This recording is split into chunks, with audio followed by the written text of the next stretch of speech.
The country is making significant strides in promoting local funding of tobacco production, with latest reports presented during a tobacco value chain review workshop in Harare this Wednesday, showing that the bulk of tobacco is now locally funded. So we are currently now at 67%.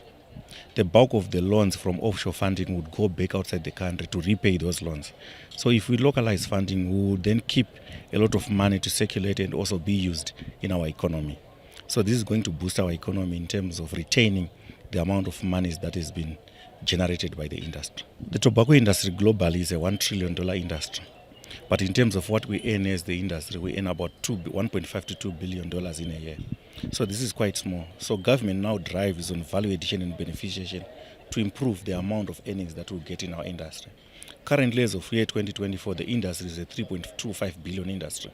Our aim is to get the industry to 5 billion industry. The tobacco value chain starts with the seed, and researchers are moving to come up with climate-smart varieties which will propel production towards Vision 2030.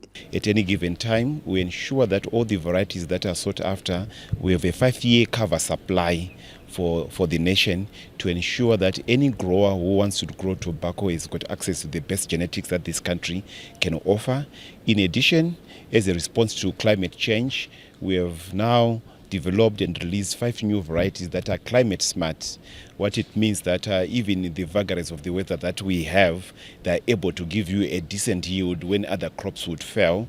Not only that, they also ensure that other areas that were not traditionally suitable for tobacco can be grown.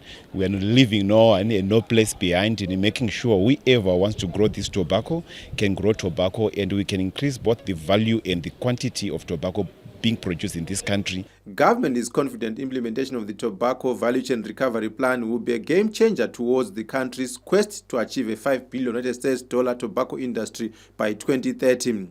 One of the pillars for this tobacco transformation strategy was to see how we can promote production of alternative crops and diversify incomes, farmer incomes, so that we also try to comply with international regulations while still trying to increase tobacco production. So from the review that we've had today, a lot of mileage has been covered. We've achieved quite a lot, and the achievement has been more impactful on the production side.